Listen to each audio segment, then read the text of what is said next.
नमस्कार, आप देख रहे हैं दैनिक भास्कर उत्तराखंड उत्तर प्रदेश। मैं हूं आपके साथ मानव डोभाल। आइए डालते हैं एक नजर उत्तराखंड और उत्तर प्रदेश से जुड़ी खबरों पर।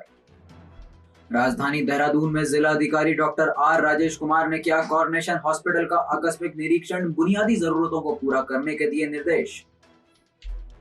देहरादून जिलाधिकारी डॉक्टर आर राजेश कुमार ने राजधानी देहरादून के कोऑर्डिनेशन हॉस्पिटल का आकस्मिक निरीक्षण किया।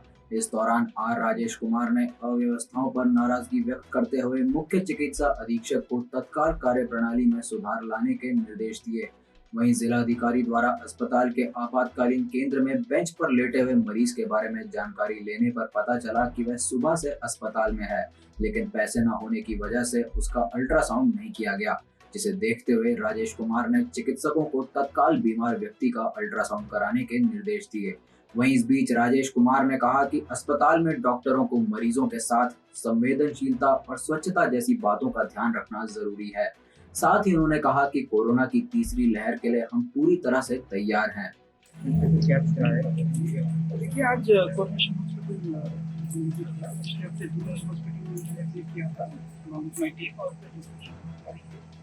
उसी के परिप्रेक्ष्य में जो है लगातार मीडिया में भी खबर आ रही थी कि वहाँ पे कुछ बिल्डिंग कुछ रूम से जो पानी टपक रहा है, तो वो देखने आए और यहाँ पे जो इमरजेंसी वार्ड है उसका भी जायजा लिया। काफ़ी खामियाँ मैंने पाई और इंस्ट्रक्शंस मैंने जारी किए हैं, लेकिन सबसे इम्पोर्टेंट चीज़ है जो मैं अपने आप से मैं जो है मैं इस चीज़ से वाकिया रखता हूँ और डॉक्टर से भी एक एक्सपेक्ट करता हूँ कि सेंसिटिविटी जो है वो सबसे इम्पोर्टेंट चीज़ है। हम लोग पेशेंट्स के प्रति सेंसिटिव हों, डॉक्टर पेशेंट्स के प्रति सेंसिटिव हों, और जो बेसिक मिनिमम चीज़ें हैं, क्लीनलीनेस और पेशेंट्स को कैसे ट्रीट किया जाए विद कर्टेसी, ये जो है हम लोगों में होना चाहिए। और इसी के संबंध में मैंने डॉक्टर्स को भी इंस्ट्रक्शंस पास ऑन किए हैं, और जो कार्यदायी संस्था है यहाँ पे पेयजल निर्माण निगम, उनको भी जो है मैंने इंस्ट्रक्शन पास ऑन किए हैं कि अगले 15 दिन के अंदर वो इस बिल्डिंग को हैंडओवर करा दे मेडिकल डिपार्टमेंट। और उसके अलावा कुछ और यहाँ पे जैसे लाइट वगैरह की फैसिलिटी नहीं है यहाँ पे, तो मैंने डिप्टी डायरेक्टर जो ट्रेनिंग है उनको इंस्ट्रक्शन पास ऑन कर दिए हैं। कुछ इलेक्ट्रिशियंस, वेल्डर्स, फिटर्स इत्यादि यहाँ पे तैनात कर दिए।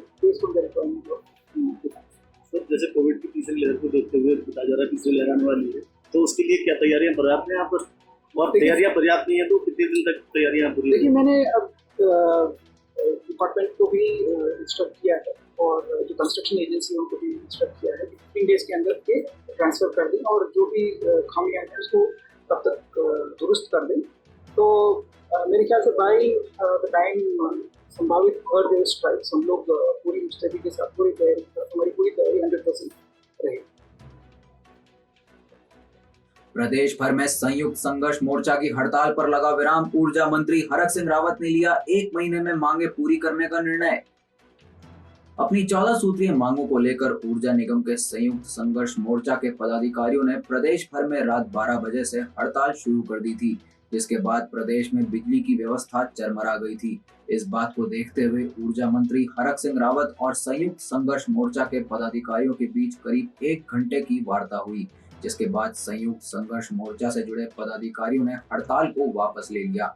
आपको बता दें कि बैठक में निर्णय लिया गया है कि अगले 1 महीने के अंदर संयुक्त संघर्ष मोर्चा की मांगों को पूरा कर लिया जाएगा।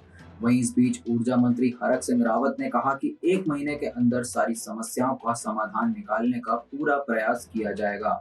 आइए पूरी खबर जानते हैं देहरादून से हमारे संवाददाता विक्रम श्रीवास्तव की इस रिपोर्ट में। विद्युत विभाग के तीनों निगमों के कर्मचारी संघ के और अधिकारी संघ के पदाधिकारीगण, हमारे बहुत ही नौजवान प्रबंधक निदेशक दीपक जी, खैरवाल जी, हमारे सभी सिंगल जी और सभी हमारे निदेशक, तीनों निगमों के निदेशक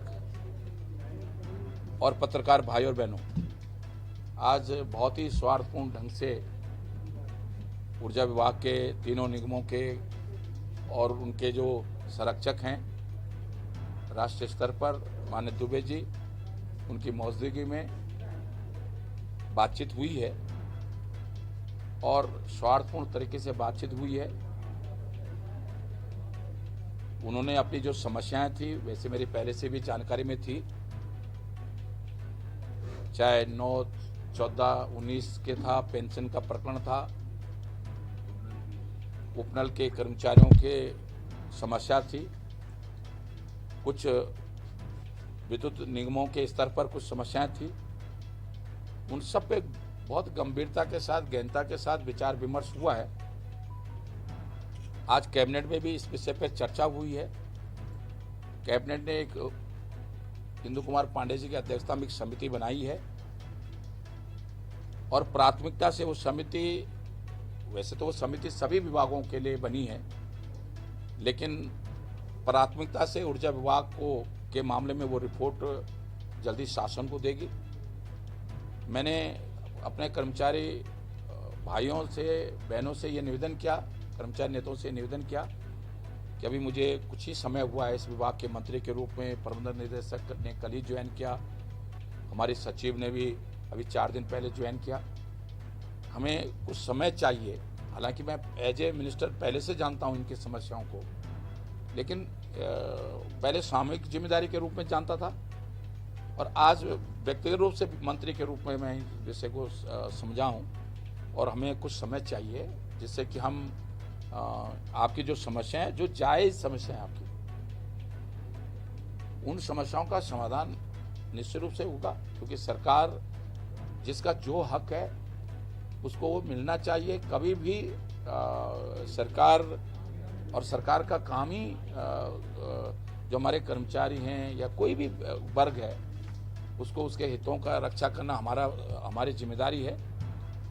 मैंने इनसे समय मांगा है कि मुझे थोड़ा सा समय चाहिए और मैं आभारी हूँ अपने सभी कर्मचारी संगठन के पदाधिकारियों का कि उन्होंने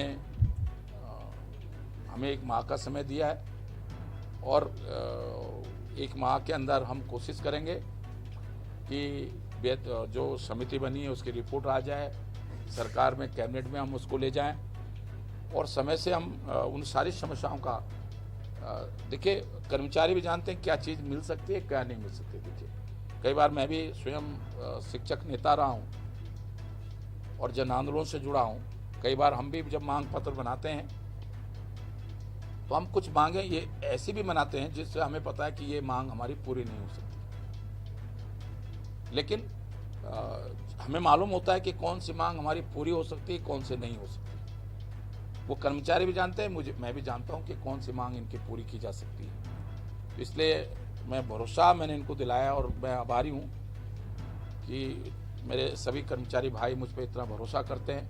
हालांकि मेरी नाराज़ी थी इनसे कि आप मुझसे बातचीत करते तो हड़ताल पे जाने की जरूरत ही नहीं थी, लेकिन देर आए दुरुस्त आए कोई फर्क नहीं पड़ता। ये हमारे भाई हैं और वो भाई, परिवार के लोग कभी नाराज भी होते हैं तो इसका तो ये नहीं कि परिवार का मुखिया उनकी नाराजगी के कारण उनको उनकी समस्याओं की अनदेखी करे या उनका हक देने में इनकार करे।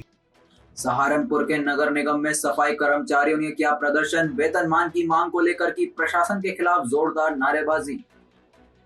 सहारनपुर में वेतनमान को लेकर आज सफाई कर्मचारियों ने नगर निगम में जोरदार प्रदर्शन किया। इस दौरान सफाई कर्मचारियों ने प्रशासन का विरोध करते हुए जोरदार नारेबाजी की और सहायक नगर आयुक्त अशोक प्रिय गौतम को ज्ञापन सौंपा। वहीं इस बीच सफाई कर्मचारी नेता राहुल वाल्मीकि ने कहा कि नगर निगम के द्वारा सफाई कर्मचारियों के वेतनमान को लेकर अनियमितताएं बढ़ती जा रही हैं और समय से उन्हें वेतन नहीं दिया जा रहा है। साथ ही उन्होंने कहा कि सीवर का काम करने वाले लोगों के लिए उपकरण की कमी है, जिसे देखते हुए समस्याओं का तत्काल प्रभाव से निराकरण किया जाए। आइए पूरी खबर जानते हैं सहारनपुर से हमारे संवाददाता मदन सिंह की इस रिपोर्ट में। हम ये आज सफाई कर्मचारी, हमारे सीवर के कुछ सफाई कर्मचारी हैं और जब से यहाँ एक कंपनी को नगर आयुक्त द्वारा जो ठेका दिया गया है वो बाहर की कोई कंपनी है, सही समय से इन्हें कोई वेतन नहीं मिलता। वेतन हमेशा इनका काट के वेतन मिलता है और आज तक इनका 18 महीने का पीएफ भी नहीं जमा किया गया है। और मेन समस्या यह है कि जब हमारा समाज का सफाई कर्मचारी है, सीवर का कर्मचारी सीवर लाइन में उतरता है तो इनको कोई मास्क, कोई किट वगैरह उपलब्ध नहीं कराई गई है। यदि अगर सीवर का कोई कर्मचारी को हादसा हो जाए तो इनका मतलब मुआवजा इनका देगा कौन, इनके बच्चों कौन पाल लेगा। नगर निगम के अंदर भ्रष्टाचारी इतनी चल चुकी है कि इनका वेतन बार बार नारेबाजी करने के बाद, हड़ताल करने के बाद जब जाके इनका वेतन मिलता है, वो कंपनी का मैनेजर यहाँ आने को तैयार नहीं होता इनके सभी कर्मचारियों के बीच में। तो मैं ये कहना चाहूँगा कि इनके जितने भी ये सीवर के कर्मचारी है, इनको यहाँ से CLC के अंदर एक यहाँ CLC कंपनी चल रही है नगर निगम द्वारा, उसमें वो सही तरह से वेतन दे रही है, सही समय से वेतन दे रही है, तो उसमें सभी कर्मचारियों को कर दिया जाए और इनको जो है उस पर अपना CLC के माध्यम से इन्हें सभी कर्मचारियों को रखा जाए। बुलेटिन में आज के लिए बस इतना ही। कोरोना को है हराना तो वैक्सीन है लगाना, तो स्वस्थ रहें, सुरक्षित रहें और अपनी बारी आने पर वैक्सीन अवश्य लगाएं। और उत्तराखंड और उत्तर प्रदेश की खबरों से जुड़े रहने के लिए देखते रहिए दैनिक भास्कर उत्तराखंड उत्तर प्रदेश।